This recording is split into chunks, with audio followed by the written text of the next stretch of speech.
Did you know many dishes that once kept African American families alive have almost disappeared? From hoe cakes cooked on a garden tool to red drinks born from African rituals, these recipes carried stories of survival and pride. Yet today they're nearly forgotten, buried under fast food and convenience. In this video, we'll uncover 30 soul-filled dishes that shaped history. Don't miss a single one. Hit like and subscribe so these memories never fade. Smothered pork chops. Imagine stepping into a small southern kitchen during the 1940s where the crackle of hot oil and the scent of sizzling onions created a world of comfort in the midst of hardship. Smothered pork chops became a staple on countless tables, crafted from simple cuts that wealthier families overlooked. For Black households across the South, this dish was more than food. It was resourcefulness turned into flavor. The process began with seasoning, salt, pepper, paprika, and a whisper of cayenne coating the chops before they hit a cast iron skillet. As the golden crust formed, the aroma filled the room, announcing that a hearty meal was on the way. Into the pan went sliced onions and bell peppers, mingling with the leftover drippings. Broth was poured in and slowly thickened into a glossy brown gravy that held the memory of every flavor. Simmered gently until fork tender, the pork chops emerged as symbols of love and resilience. Served with white rice or mashed potatoes, they carried both comfort and pride. Though today we may reach for instant mixes, the memory of smothered pork chops lingers as a reminder of patience and family tradition.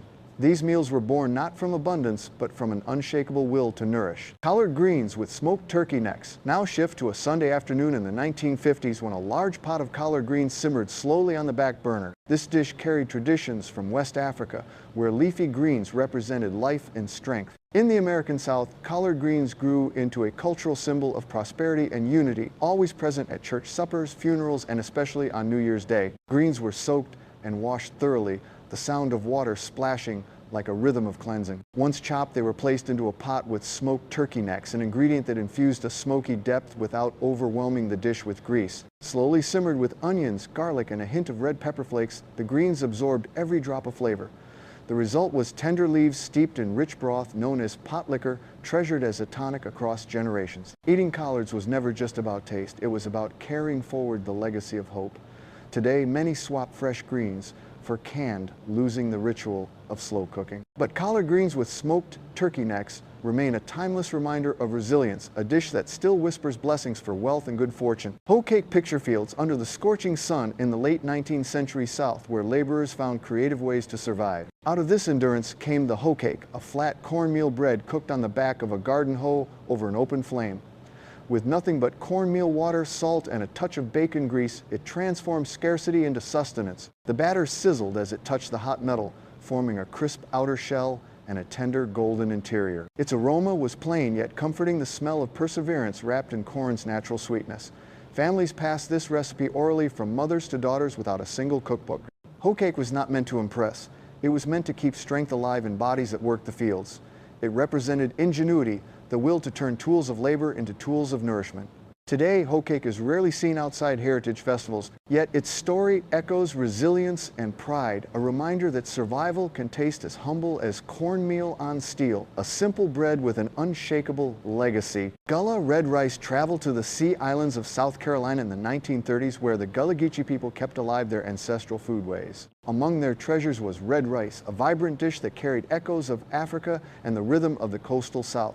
It was not just food, but an emblem of cultural survival. The dish began with rice sautéed in bacon fat until its grains glistened. Into the pot went onions, garlic, and bell peppers softened until fragrant. Then crushed tomatoes transformed everything, painting the rice a deep red hue. Spices like thyme and cayenne lifted the flavor, while sausage gizzards or shrimp added substance when available. As the rice simmered, families gathered the aroma, carrying through wooden homes and church halls. Neither dry nor mushy red rice had to be just right, each grain distinct yet touched by tomatoes' richness. It symbolized blessings, a sign of joy at gatherings. Though boxed rice mixes now dominate shelves, the memory of Gullah red rice lives on a heartbeat of history preserved in every spoonful. Hoppin' John? Step into a New Year's Day in the 1940s South, where no African-American table was complete without Hoppin' John, a dish of black-eyed peas, rice, and pork. It was more than a meal. It was a ritual promising prosperity for the year ahead. Greens on the side symbolized paper money, while peas stood for coins. The dish began with pork sizzling until crisp, filling kitchens with a savory aroma. Onions, celery, and peppers were added, creating a fragrant base before peas and rice joined the pot. Simmered slowly, the flavors fused into a comforting blend that tasted of hope. No leftovers were wasted. The next day's reheated version, called Skip and Jenny, promised even greater frugality and good fortune. Hoppin' John was about more than flavor. It carried spiritual meaning, a belief that food could shape destiny. Today, while some replace slow cooking with canned shortcuts, the symbolism remains. Eating Hoppin' John connects the present to ancestral prayers, reminding families that abundance is both a blessing and a responsibility passed down through generations. Sweet potato pie. In the 1930s, sweet potato pie crowned every black family's holiday table, especially at Thanksgiving. Its golden crust and spiced aroma carried both African roots and American adaptation, blending survival with celebration.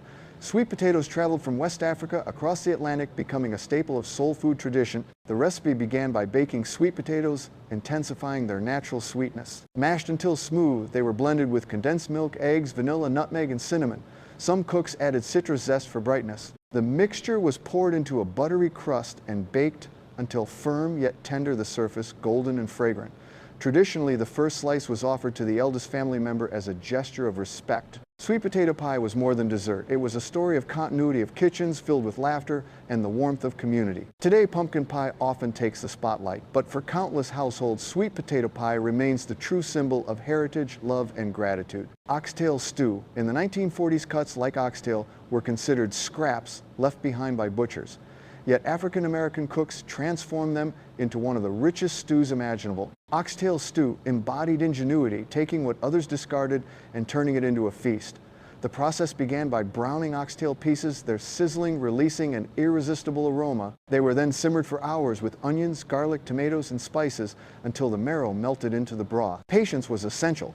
Only slow cooking could coax the meat into falling tenderly from the bone.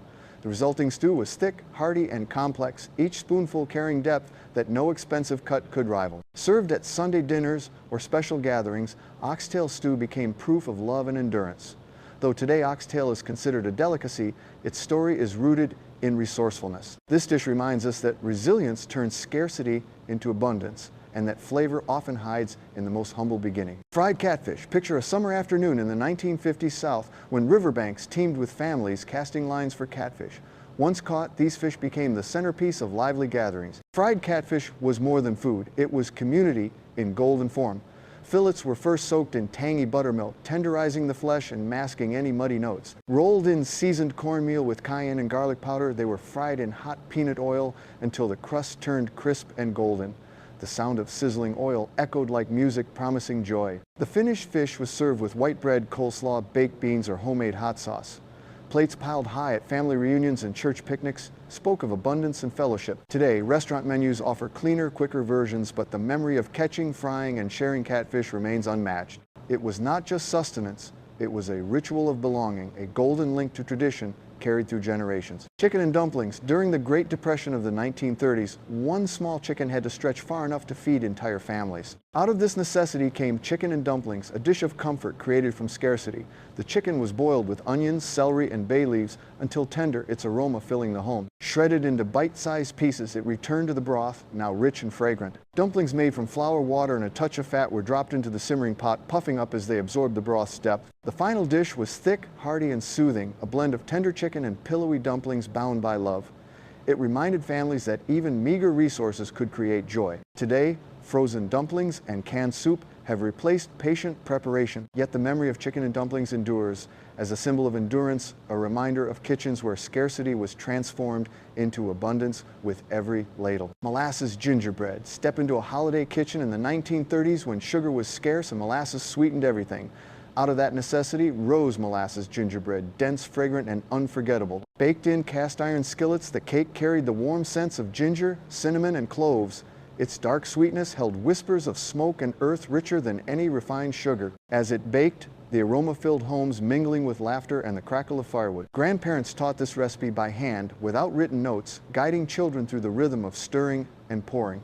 Each slice symbolized heritage and shared experience, a lesson passed down through taste. Today, box cake mixes dominate shelves, but they cannot capture the weight of memory baked into molasses gingerbread. Dense yet tender, it was never just dessert.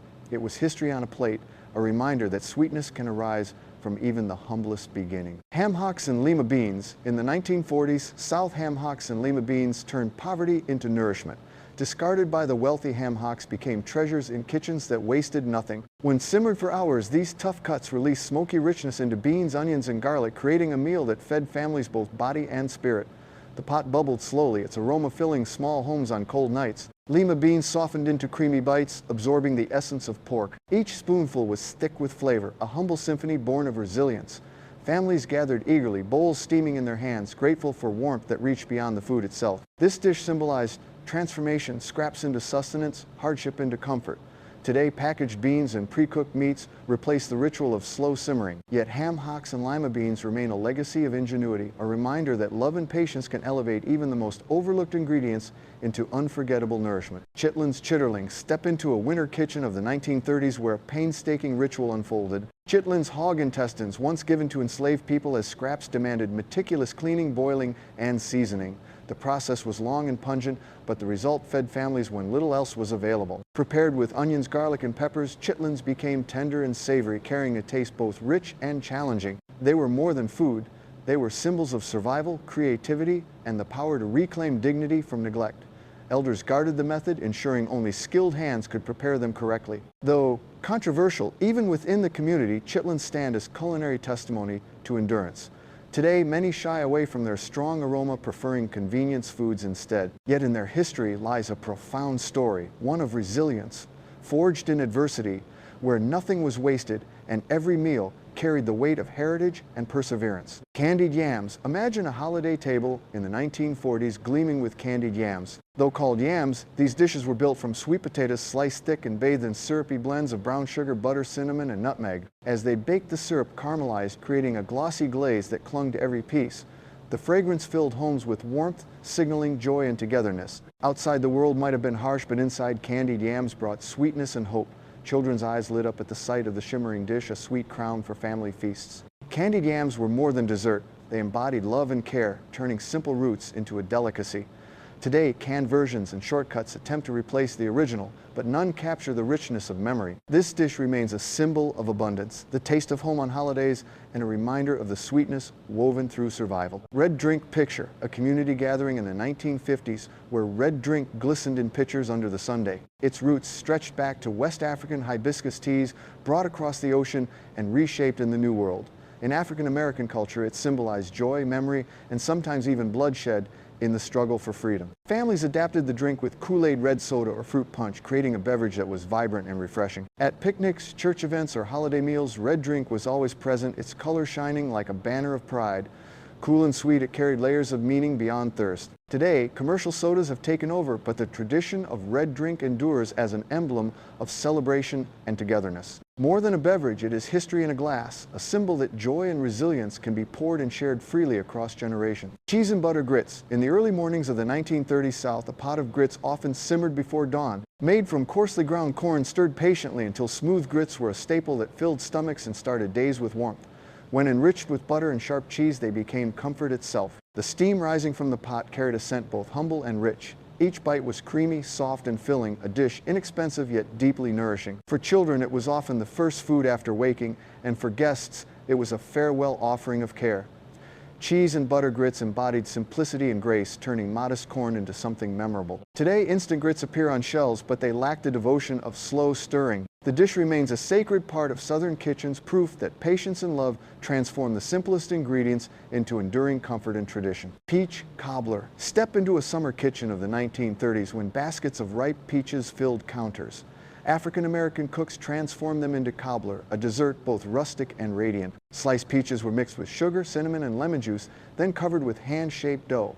As it baked, the fruit bubbled into syrup, the crust turning golden and crisp at the edges. The scent filled the house, carrying joy through open windows. Served warm, often with melting vanilla ice cream, peach cobbler was more than dessert. It was welcome, a sweet embrace for family and neighbors alike. Though canned peaches and box crusts dominate today, they cannot capture the soul of a handmade cobbler. This dish remains a symbol of hospitality and abundance, a simple act of turning seasonal fruit into timeless memory, baked into the heart of every gathering with love. MOC 17, neckbone soup. In the 1940s, when meat was scarce, families turned to neck bones for sustenance. Though overlooked by others, neck bones created a broth rich in flavor and history. First browned for depth, they were simmered slowly with onions, celery, and garlic, producing a soup both hearty and healing. The fragrance spread through homes, comforting in its promise. Meat slipped tenderly from the bone, while vegetables added warmth and nourishment. A simple soup became a reminder that ingenuity could transform scarcity into richness.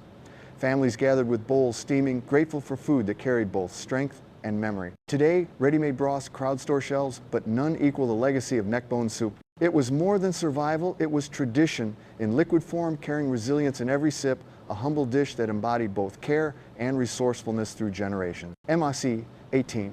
Black-eyed pea, fritters akara, traveled to a kitchen in the 1930s where black-eyed peas were soaked, peeled, and ground by hand. Out of this labor came fritters known as akara, with roots deep in West Africa.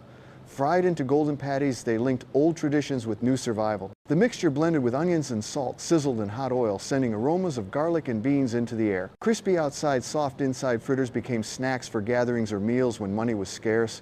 They were shared with hot sauce and bread flavors, mingling with conversation and laughter. Akara was more than food, it was cultural continuity, proof that heritage could survive oceans and oppression. Today, fast foods dominate, but black-eyed pea fritters remain a bridge between Africa and America, a legacy fried golden and preserved in memory. Each bite carried resilience, pride, and the story of people who refused to forget. Baked macaroni and cheese. In the 1950s, baked macaroni and cheese became a sacred dish in African American households.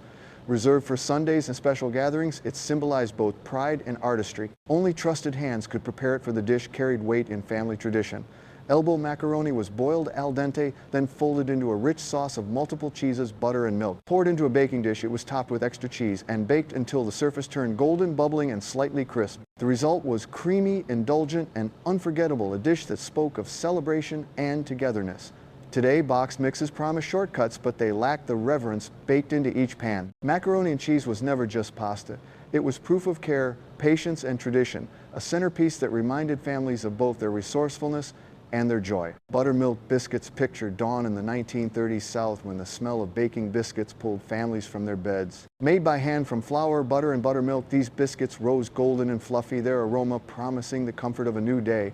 Mothers worked dough, gently cutting rounds with glass rims and placing them carefully onto pans. When baked, the biscuits cracked open with steam, soft as cotton inside. Served with jam, sausage, or simply butter, they carried both nourishment and grace. Buttermilk biscuits symbolized beginnings, a daily act of love that greeted each morning. Though canned versions now fill supermarkets, the ritual of handmade biscuits endures in memory. They were not just bread, they were connection, a warm offering of care, and the fragrance of home woven into every sunrise across generations. Sorghum syrup. In the rural South of the 1930s, sorghum syrup was the sweetness of the land itself. Before corn syrup and maple dominated shelves, this dark, earthy syrup poured from tall grass stalks, pressed and boiled until thick as honey.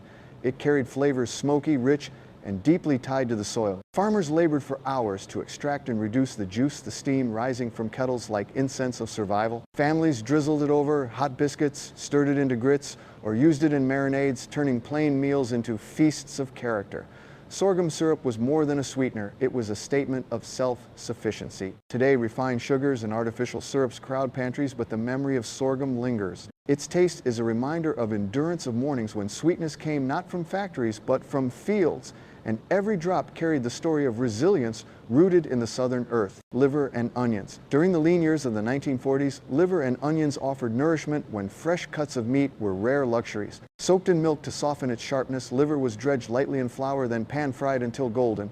Onions sautéed until caramelized, mingled with the rich juices, creating harmony. The smell was strong, sometimes divisive, but to many families, it was the scent of survival.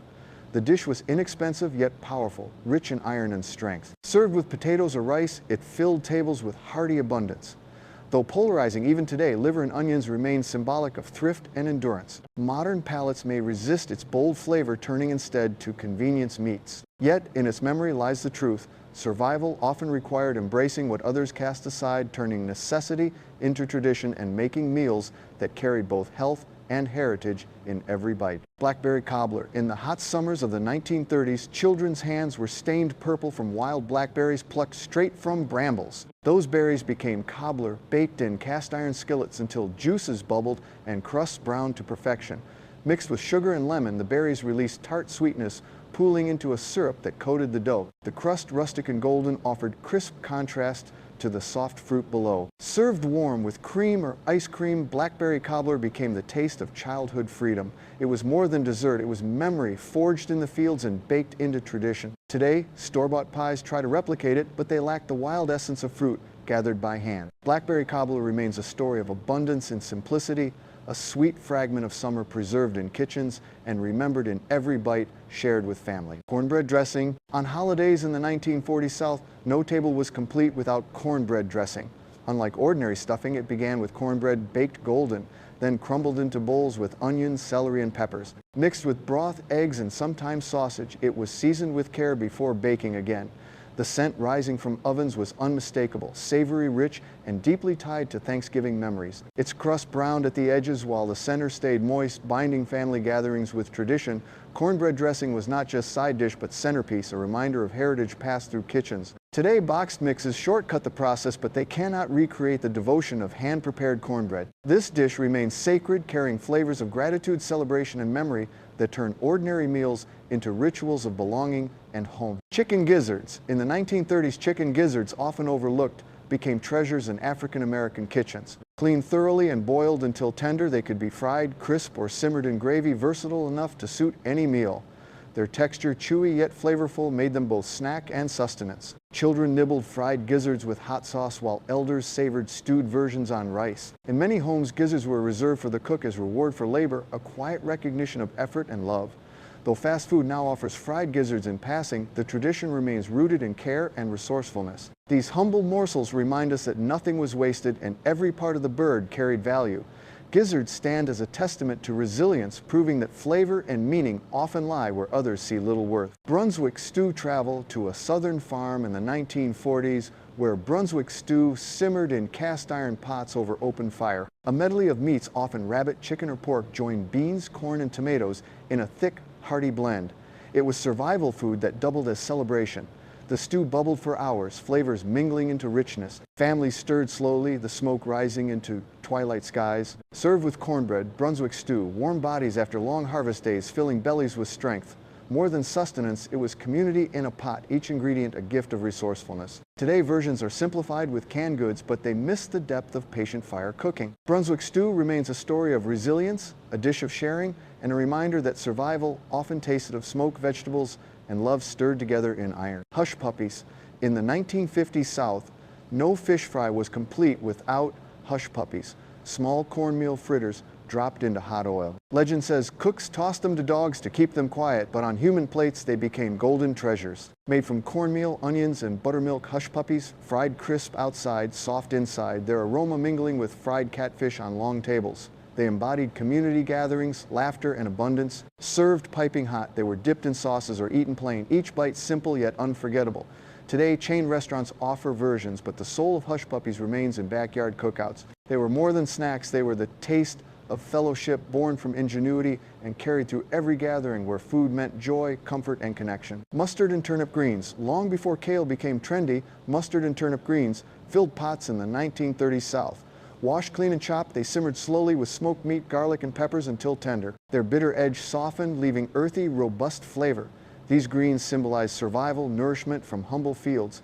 Families gathered bowls of them alongside cornbread and beans, each bite rich with tradition. On New Year's tables, they carried hope for prosperity, like collards, but with sharper bite.